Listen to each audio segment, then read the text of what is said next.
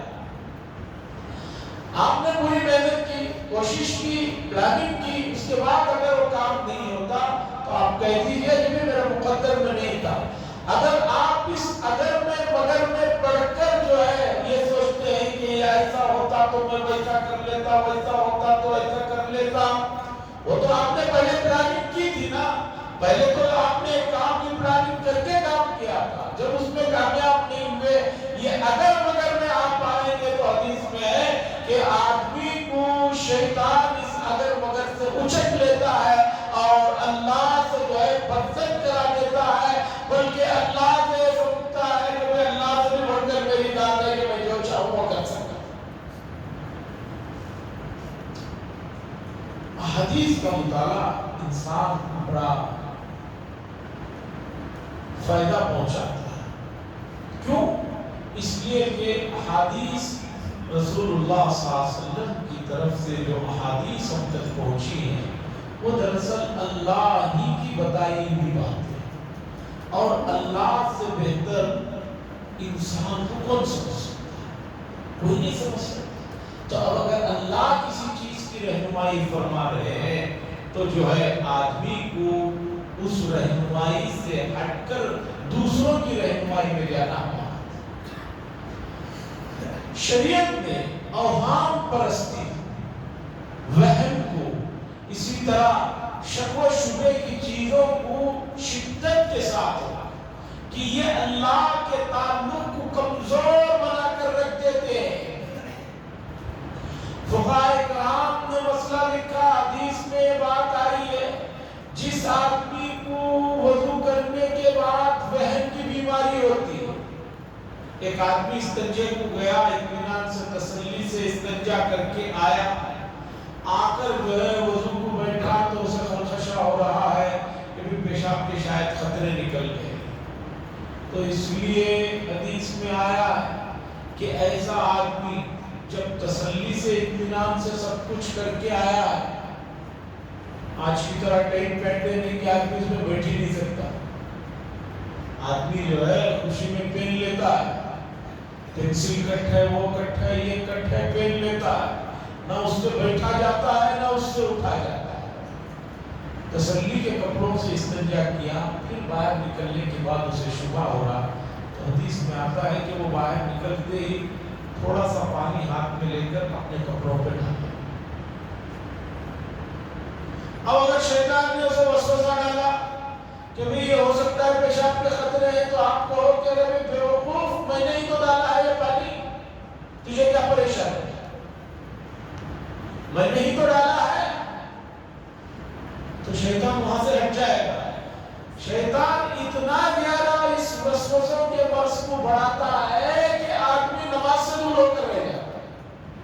بعض لوگوں کو وضو میں شک کی عادت ہوتی ہے، وضو کر رہے 15 منٹ ہو رہا ہے، ان کا وضو ہی نہیں ختم ہو رہا ہے، پھر نماز کو آ کر کرتے ہیں، پھر بھی نماز میں شک رہتا ہے کہ میں نے نماز میں وضو کیا صحیح ہوا یا نہیں. اس کا علاج یہ ہے کہ آدمی ایک مرتبہ جان بوجھ کر بغیر وضو کے نماز کے لیے کھڑا ہو جائے، نفل نماز کے لیے، اور شیطان سے کہے جو وسوسے ڈال رہا ہے کہ میرا بھی اللہ کا معاملہ ہے، تم کون ہوتے ہو، میں بغیر وضو کے پڑھ رہا ہوں، چلو تمہیں کوئی پریشانی ہے. یہ تمام ابواب جو حدیث میں آئے ہیں، یہ تمام ابواب کا نقطہ باب اور خلاصہ اور مین جو پوائنٹ ہے وہ یہ ہے کہ اللہ کے نبی صلی اللہ علیہ وسلم نے اللہ کے بندوں کو بتایا کہ اللہ کے ساتھ تمہارا تعلق کس طرح کا ہونا چاہیے. اللہ اور بندے کے تعلق میں درمیان میں یہ ابلیس، یہ دشمن اور اسی طرح کا یہ نفس آ کر وسوسے ڈالے اور آدمی پر توجہ دیتے رہے گا تو یاد رکھیے آدمی کا تعلق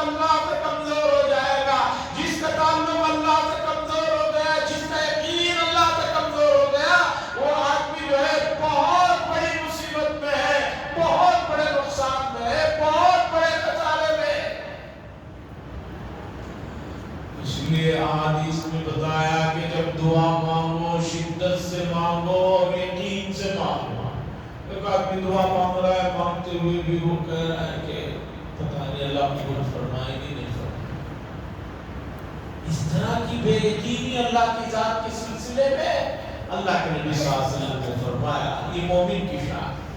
موجودہ زمانے میں جہاں بہت سے مسائل ہیں وہاں سب سے بڑا اگر بنیادی مسئلہ دیکھنا چاہتے ہیں تو میں اس نتیجے پر پہنچا ہوں اور میں کوئی پڑھا لکھا آدمی نہیں ہوں، اللہ والوں کی اور بڑے علماء کی کتابوں سے اور ان کی تحریروں سے اس نتیجے پر پہنچا ہوں، ان کی بات سنا رہا ہوں. آج بندے اور رب کے درمیان کا تعلق کمزور ہو کر رہ گیا ہے اور یہ تعلق جتنا کمزور ہوگا اتنا بندوں کے لیے نقصان ہوگا. اوہام سے بچنے کے لیے نبی کریم صلی اللہ علیہ وسلم نے فرمایا کہ وہی کرنے کی ذات اللہ کی ہے. اس لیے زمانے جاہلیت میں جو سمجھا جاتا تھا کہ سفر کے مہینے میں کوئی کام اچھا نہیں ہوتا ہے، اسی طرح کسی کے گھر کے باہر الو آ کر بیٹھ جائے تو کام خراب ہو جاتا ہے، اسی طریقے پر گھر کا دروازہ ایسے ہو تو کام بگڑ جاتا ہے. یہ تمام اوہام ہیں ابلیس ان کے ذریعے سے بندے اور رب کے تعلق کو ختم کر کے دنیاوی مخلوقات کے خیالات کو بھر دیتا ہے. اور یاد رکھیے جیسے ہر چیز ہر زمانے میں نئے انداز میں آ رہی ہے. آپ نے دیکھا ہوگا ہر 6 مہینے 8 مہینے میں ایک نئے انداز میں وہی دوا نئے لیول میں آتی ہے. کھانے پینے کی چیزوں کو دیکھیے وہی چیز ہے لیکن لیول بدل جاتا ہے. لیول بدلنے سے آدمی سمجھتا ہے کہ چیز بدل گئی ہے، چیز نہیں بدلی ہے، چیز تو وہی ہے، دوا تو وہی ہے، بس اس کا بوتل بدل گیا ہے، اس کا ڈبہ بدل گیا ہے، اس کی پیکنگ بدل گئی ہے، شراب وہی ہے، بس جو ہے نام بدل گئے ہیں، بوتل بدل گئے ہیں، ڈھنگ بدل گئے ہیں. اسی طرح ابلیس جو ہے اللہ اور بندے کے درمیان میں کمزوری پیدا کرنے کے لیے نئے انداز نئے چیزوں کو لے کر آتا ہے. اب ایک نیا مرض امت مسلمہ میں بھی چلا ہوا ہے. وہ یہ سمجھ رہے ہیں کہ وہی گھر کا دروازہ اگر ادھر ہو تو ٹھیک ہے، اگر ادھر دروازہ ہے تو گھر میں نحوست ہے، گھر میں کبھی خیر و برکت نہیں ہو سکتی. گھر کا کچن کس طرف ہونا چاہیے؟ گھر میں صرف ایک ہی چیز ہے، وہ ہے بیت الخلا میں بیٹھتے ہوئے آپ کی پیٹھ قبلے کی طرف نہ ہو، آپ کا سینہ قبلے کی طرف نہ ہو.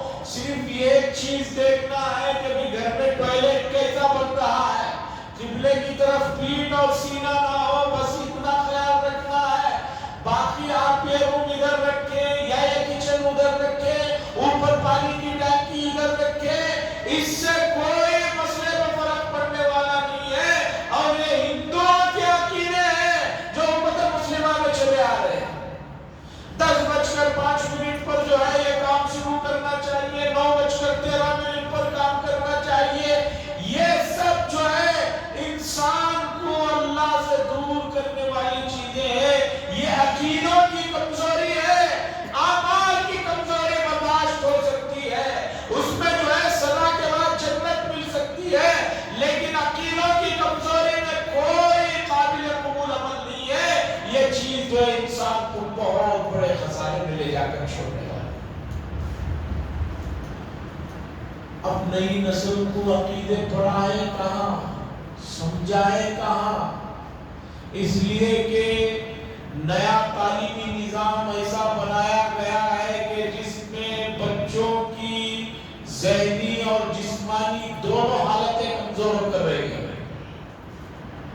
صبح سے شام تک بچوں کو ایسا مصروف رکھا جا رہا ہے اور ماں باپ بھی چاہتے ہیں کہ بچوں کو اتنا ہوم ورک دیا جائے، اتنا ان کو کام کرایا جائے کہ بچے جو ہے ماں باپ کی طرف دیکھیں ہی نہ. کیوں؟ ماں باپ کو موبائل سے فرصت نہیں. اب اگر بچے کو فری چھوڑ دیں گے اسکول والے تو یہ ہمارا بھیجا کھائے گا، ہمارا وقت کھائے گا. اس لیے وہاں بچہ اٹھا وہاں ٹیوشن، وہاں اٹھا وہاں ٹیوشن، اتنا اسے بزی کر رہے ہیں کہ جسمانی اور مینٹلی اس کی حالت کمزور ہو کر رہ گئی ہے. اب اس بیچ میں امت مسلمہ کے بچوں کی عقیدوں کی صحیح تربیت کب کی جائے، کہاں کی جائے، سمجھ میں نہیں آ رہا ہے۔ لوگ سنجیدہ ہونے کے لیے تیار نہیں ہیں۔ لاک ڈاؤن کے بعد ایک صاحب نے بطور لطیفے کے بات سنائی تھی، لیکن حقیقی بات سنائی تھی۔ اس نے کہا کہ اب لاک ڈاؤن کے بعد آدمی کو جو ہے بہت احتیاط کرنے کی ضرورت ہے۔ میں نے کہا کیوں بھائی؟ وہ کہنے لگے اس لیے کہ ڈاکٹر بھی آن لائن پڑے ہوئے ہیں، انجینئر بھی آن لائن پڑے ہوئے ہیں، اب کیا ہوگا پتہ نہیں۔ یہ آن لائن کی پڑھائی ہے، اب کیا کر کے رکھیں گے کچھ پتہ نہیں، اس لیے بہت احتیاط کرنے کی ضرورت ہے۔ تو اب لوگ جو ہے آن لائن کو اتنا پسند کر رہے ہیں، لیکن دینی معاملات میں آن لائن پہ بھی آنے کے لیے تیار ہیں۔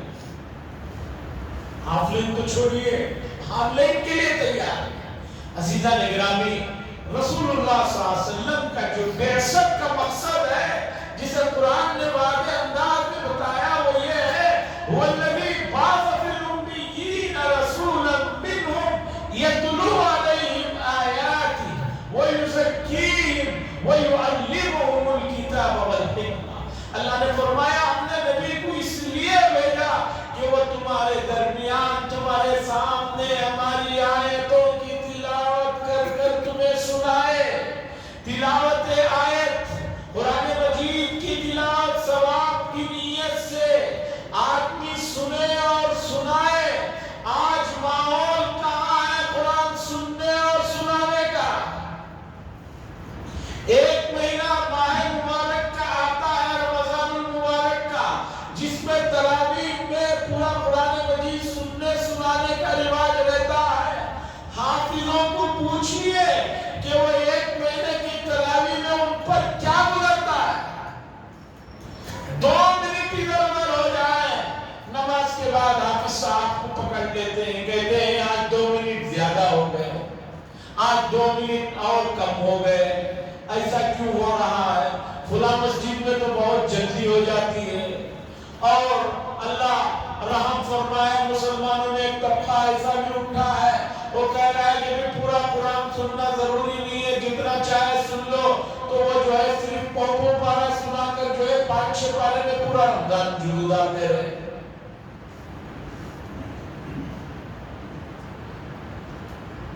ایک مسجد کے بارے میں پتہ چلا کہ اس مسجد میں تراویح ہو جاتی ہے، 8:30 بجے عشاء ہوتی ہے، 9:15 بجے تراویح ختم ہو جاتی ہے، اور بہت درمیان میں بھی گیپ 4-4 رکعت میں لمبا گیپ ملتا ہے۔ گاؤں کی مسجد تھی، میں نے حافظ صاحب سے پوچھا کہ یہ کیا کرامت ہے آپ کی کہ جو ہے 8:45 کے قریب تو عشاء تراویح شروع ہوتی ہے، 9:15 بجے آپ پوری تراویح بھی ختم کر دیتے ہیں، اور درمیان میں 4-4 رکعت میں مصلیوں کو پانی پینے کا بھی گیپ ہے، ایسا کیا کرتے؟ انہوں نے کہا کہ بھئی میں نے بہت کوشش کیا، لوگوں کو سمجھایا، لوگ سمجھ نہیں رہے ہیں، اس لیے میں کوئی روزانہ پارا، سوا پارا، 1.5 پارا نہیں پڑھتا ہوں، بہت پڑھ لیا تو 2 پارے میں کام چلا دیتا۔ اب جب یہ بھی خوش ہے، میں بھی خوش ہوں، تو میں کیا کروں؟ تو عزیزہ نگرامی، قرآن مجید کی تلاوت کے لیے جو حکم اللہ نے دیا، یہ قرآن سننے سنانے کا کیا معمول ہے، کیا ماحول ہے ہر گھرانے میں، اسے ذرا سوچیں۔ اس کے بعد دوسرا نمبر ہے تزکیے کا، پاک صاف کرنے کا۔ جیسے جسمانی بیماریاں ہیں، جیسے جسم کو گندگی اور دھبے داغ لگتے ہیں، اسی طرح انسان کے اندر ایک چیز ہے روح، اس پر بھی جو ہے داغ دھبے لگتے ہیں۔ ان داغ دھبوں کو پاک صاف کرنے کے لیے رسول اللہ صلی اللہ علیہ وسلم نے جو چیزیں ارشاد فرمائی ہیں، اسے سننے سنانے کا کیا معمول ہے، اس کے لیے کیا معمول بنایا جائے۔ کوئی امت کے افراد اس پر بھی بیٹھ کر جو ہے سر جوڑ کر کوشش کرے۔ نمازوں کے بعد کوئی 2-4 منٹ آدمی اللہ اور اس کے رسول کی بات سنانا چاہے، امت کے بعد نمازوں کے بعد بھی بیٹھنے کی فرصت نہیں ہے، سلام پھیرنے کی دیری ہے، آدمی بھاگ